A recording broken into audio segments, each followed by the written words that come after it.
Le livre de Genèse devrait être compris parmi les livres prophétiques, car il en est un et il en est le principal.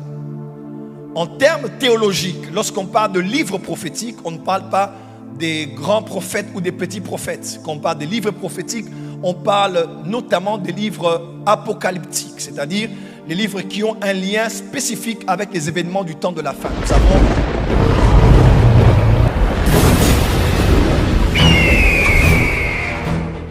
Zacharie, nous avons Daniel, une portion d'Ézéchiel, et nous avons le livre d'Apocalypse. Ce sont généralement ce qu'on appelle les livres prophétiques.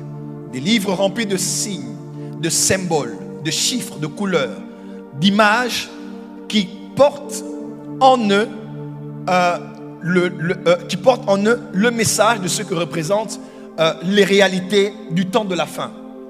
Et le livre de Genèse, pour ceux qui ne savent pas, c'est vraiment un livre prophétique. Déjà au commencement, Bereshit bara Elohim het, Hashamayim het vahet. Je n'ai pas parlé l'hébreu, j'ai parlé franc bleu, franc hébreu. Donc j'ai mélangé un français. Ne soyez pas dur envers moi à cause de rester là, à cause de l'hébreu. Mais les mots sont tels. Et les Hébreux, l'Ancien Testament a été écrit en hébreu, une portion dans Daniel en une autre langue, et le grec comporte notamment le Nouveau Testament. Quelqu'un me suit? Et les Hébreux croient que Dieu parle hébreu. Dans Acte 26, lorsque Dieu appelle l'apôtre Paul, il appelle Saul, Saul en langue hébraïque. Il précise cela. Luc précise cela quand il écrit.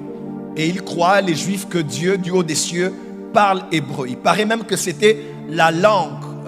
C'est une langue de Dieu. Et quand Dieu a créé les cieux et la terre, il a pris les lettres de l'alphabet hébraïque et il en a fait les cieux et la terre. Le livre de Genèse est un livre tellement prophétique. Il y a tellement d'images de la personne de Christ, des temps de la fin. Et dans le livre de Genèse, par exemple, il y a la grande ville de Jérusalem dont on parle là. On parle de Luz, on est à Bethel, on parle de Salem, on parle de Jérusalem. C'est la même ville qu'on voit aussi dans Apocalypse. Dans Genèse, on voit la grande ville de Babylone. C'est la même qu'on voit aussi dans Apocalypse. Dans Genèse, par exemple, on voit l'image de cet homme qui s'appelait Joseph, qui est finalement devenu le type de la personne de Jésus. Joseph était le fils bien-aimé de son père. Jésus était aussi le fils bien-aimé de son père. Celui-ci est mon fils bien-aimé en que j'ai mis toute mon affection. Joseph a reçu un manteau de plusieurs couleurs. Il a été jalousé par ses propres frères qui ont décidé de le vendre. Jésus aussi avait reçu l'onction, au point où ses propres frères, les Juifs, ont été jaloux de lui et ils ont décidé de le vendre. Quelqu'un est avec moi? Lorsque le père de Joseph a appelé Joseph pour l'envoyer, Joseph a dit: me voici. Jésus a dit dans Hébreu: me voici, je suis venu, parce que dans le livre il est question de moi. Je suis venu, ô Dieu, pour faire ta volonté. Joseph a été jeté dans le puits de la prison pour sortir de là et être assis à la droite de Pharaon. Jésus aussi a été dans les profondeurs de la passion sur la croix du Calvaire. Il a été emmené dans le séjour des morts. Il est sorti de là pour s'asseoir non pas à la droite de Pharaon, mais à la droite du Père. Est-ce que je vais avancer? Celui qui avait décidé de vendre Joseph s'appelait Judas.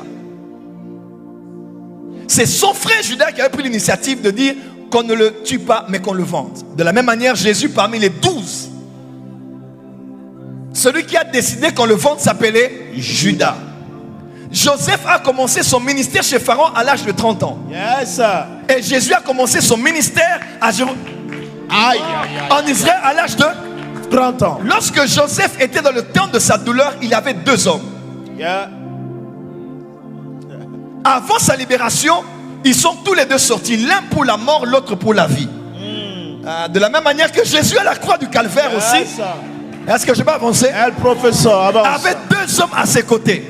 L'un il est allé pour la perdition, mais à l'autre il a dit: aujourd'hui tu seras avec moi. Amen. Est-ce que je peux avancer? Avance prophète. Est-ce que je peux avancer? Avance prophète. Celui qui était avec Joseph s'appelait Panétier et à côté s'appelait Échanson.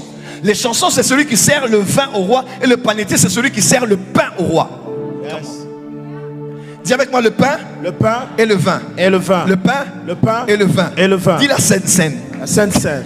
De la même manière, Jésus aussi, avant qu'il ne soit ressuscité pour ta libération, deux choses se sont passées. Le panetier, c'est celui qui était mort pendu au bois. Yes. Et Jésus aussi, par son corps, il a été pendu au bois afin que par ses maîtresses, tu sois guéri. Amen. Est-ce que je peux avancer? Amen. Est-ce qu'on peut monter dans l'ascension dans le message ce soir? Monte, prophète. De la même manière que les chansons aussi, c'est lui qui a porté le vin dans la présence de Pharaon pour plaider la sortie de prison de Joseph. Ainsi, Jésus a pris son sang, il a traversé le tabernacle céleste et il est allé présenter son sang sur le propitiatoire afin que toi et ta famille soient libérés. Alléluia. Oh, dis amen très fort que je t'entends. Amen. Joseph, quand il a été libéré, il a fait venir ses 70 Israélites pour les préserver de la famine qu'il y avait sur la terre. De la même manière que mon Jésus aussi prendra les siens. Amen. Dans l'événement qu'on appelle l'enlèvement. Il va nous prendre avant que la grande tribulation ne tombe sur la terre. Amen. Dis avec moi Joseph, Joseph, Jésus. Jésus. En d'autres termes, le livre de Genèse est un livre prophétique. Du premier au dernier chapitre. Il y a tellement à dire à ce sujet.